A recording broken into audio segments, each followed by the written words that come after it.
Luar biasa, bravo Pak Prabowo. Ini mah gila. Dua presiden Indonesia ketipu koruptor. Aset negara terancam ludes di Prancis. Gila sih, nggak nyangka banget. Dua presiden RI sekaligus kena tipu mentah-mentah sama koruptor kelas kakap. Gara-gara kasus ini, dua kedutaan besar RI bisa-bisa kena eksekusi dan diambil alih. Ini bukan hoax atau cerita drama, tapi beneran ada pihak yang mengajukan permohonan ke pengadilan Prancis buat nyita aset pemerintah Indonesia yang ada di Paris. Yang mengajukan permohonan kepada pengadilan Prancis untuk menyita aset pemerintah Indonesia yang ada di Paris. Dan pengadilan Prancis pasti tidak bisa dilobi. Sangat bahaya kalau sampai nanti putusan tersebut dieksekusi, asetnya Kemenhan bisa dilelang, dan justru kita takutkan jangan sampai KBRI juga ikut disita. Itulah yang saya tahu. Waktu itu Bapak Prabowo meminta Wakil Menteri Kemenhan untuk berkonsultasi dengan Hotman. Dan yang bikin makin serem, pengadilan Prancis tuh terkenal nggak bisa dilobi-lobi. Kalau sampai permohonan ini dikabulin dan dieksekusi, aset Kementerian Pertahanan, Kemenhan, bisa dilelang bro. Lebih parahnya lagi, KBRI di sana juga bisa ikutan kena sikat. Nah, ini yang bikin deg-degan. Soalnya, kalau KBRI sampai disita, dampaknya bisa luas banget, terutama buat hubungan diplomatik Indonesia di Eropa. Kronologi panjang, sejak zaman Presiden ke-6 Susilo Bambang Yudhoyono, sampai Presiden ke-7 Jokowi. Jadi cerita ini nggak instan guys, runtutannya panjang banget, bahkan katanya udah mulai dari tahun 2012 pas zaman Presiden ke-6. Nah, makin panas di tahun 2014, sampai akhirnya kasus ini bikin heboh karena ada oknum perwira tinggi yang ikut terseret. Saking peliknya, dibentuklah yang namanya Pengadilan Koneksitas buat menangani kasus ini, karena melibatkan sipil dan militer.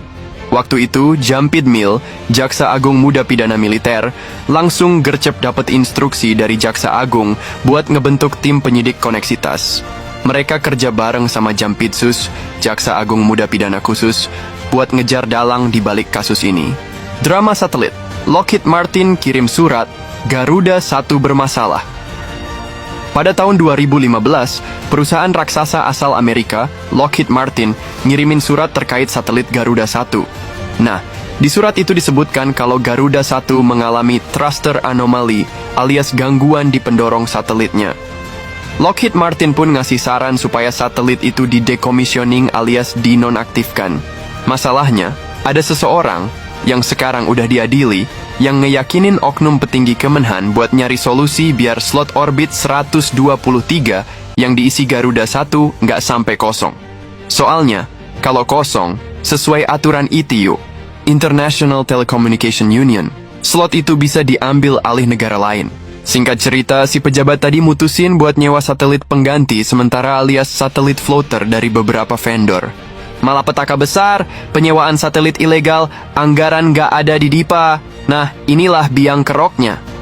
Pas penyewaan satelit itu ditelusuri di persidangan, ternyata nggak ada anggaran di DIPA, daftar isian pelaksanaan anggaran. Artinya, keputusan penyewaan ini dilakukan tanpa persetujuan resmi dari Presiden saat itu, Presiden ke-7. Gimana bisa? Logikanya kalau negara mau keluar duit buat proyek gede kayak gini, harus ada anggaran yang jelas di DIPA. Kalau nggak ada, ya otomatis ilegal bro. Karena ketahuan nggak ada anggaran, akhirnya pemerintah waktu itu nggak berani bayar tagihan ke vendor-vendor satelit.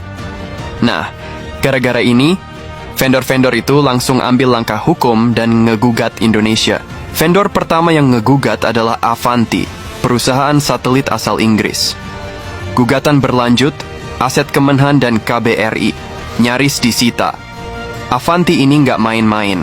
Mereka gugat Indonesia ke arbitrase London dan menang! Hasilnya, mereka langsung ngejar aset Kemenhan dan KBRI di London buat disita. Akhirnya, pemerintah RI terpaksa bayar Avanti biar asetnya nggak kena lelang. Tapi cerita nggak berhenti di situ guys. Sekarang ada lagi gugatan di pengadilan Prancis yang bisa bikin aset pemerintah di Paris kena sikat. Kalau pengadilan Prancis kasih lampu hijau, bisa gawat banget. Bayangin kalau KBRI sampai disita, itu bakal jadi tamparan keras buat diplomasi Indonesia di mata dunia. Solusi darurat. Prabowo minta bantuan pengacara top. Melihat situasi yang makin genting, Menteri Pertahanan Prabowo Subianto langsung ambil tindakan. Beliau minta Wakil Menteri Kemenhan buat konsultasi sama pengacara kondang Hotman Paris.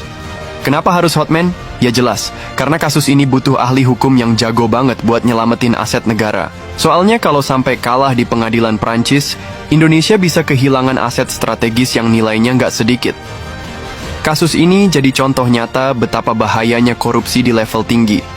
Bahkan, 2 presiden RI aja bisa kena jebakan dan ditipu mentah-mentah. Pelajaran yang bisa kita ambil. 1. Pengawasan anggaran harus ketat. Semua proyek yang menyangkut aset negara harus punya anggaran yang jelas di DIPA. Jangan sampai ada pengeluaran ilegal yang bisa berujung bencana hukum. 2. Korupsi harus diberantas, sampai akar-akarnya. Jangan kasih ampun buat oknum-oknum yang suka main proyek fiktif demi kepentingan pribadi. 3. Diplomasi hukum internasional harus dikuatkan. Indonesia harus punya strategi hukum yang kuat di luar negeri biar nggak gampang kena tipu dan digugat kayak gini lagi. Sekarang tinggal nunggu keputusan pengadilan Prancis. Semoga nggak ada lagi aset negara yang lepas ke tangan asing. Buat pemerintah, jangan lengah lagi. Jangan sampai kejadian ini terulang di masa depan. Setelah Avanti selesai, sekarang giliran Navajo yang bikin heboh. Hari ini, Navajo Internasional lagi rame dibahas, karena mereka nekat ngajukan permohonan ke pengadilan Prancis buat nyita aset pemerintah Indonesia di Paris.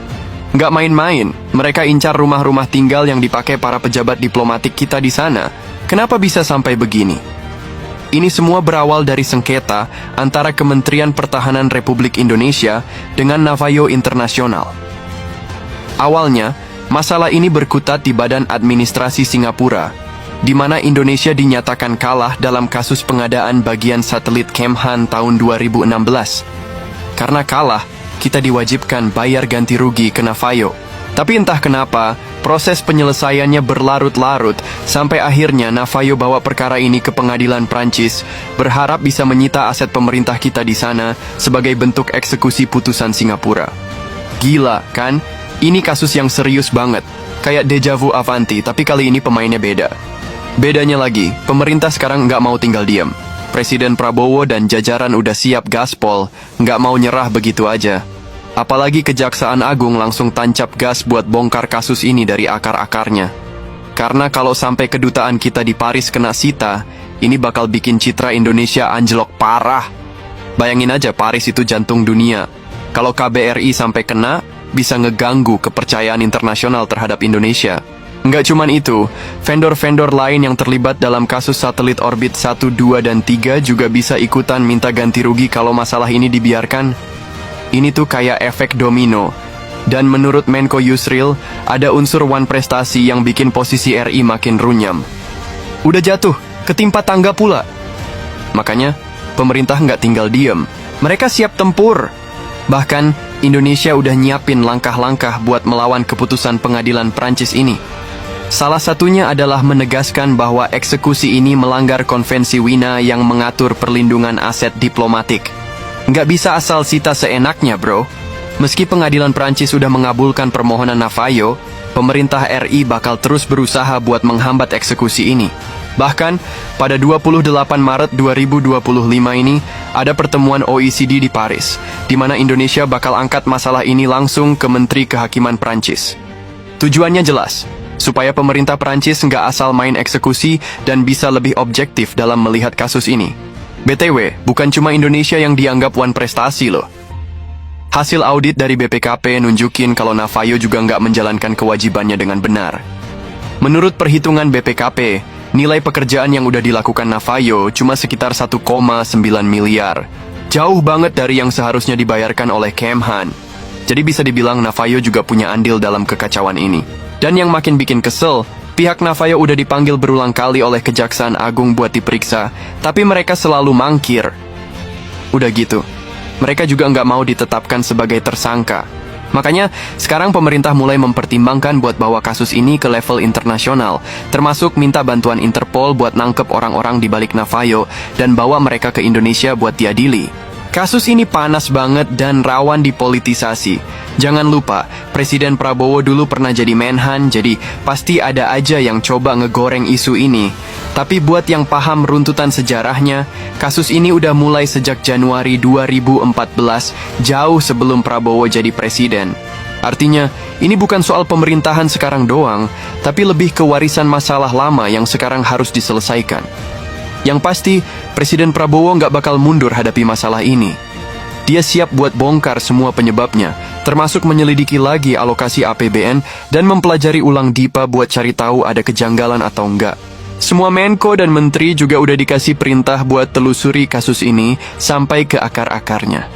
Jadi, kita doakan aja semoga Presiden Prabowo diberi kekuatan buat menyelesaikan masalah ini dan Kejaksaan Agung bisa mengusut tuntas kasus ini tanpa kendala. Segitu dulu guys, jangan lupa share biar makin banyak yang tahu soal kasus heboh ini. Semoga Indonesia bisa segera beresin masalah ini tanpa kehilangan aset strategis.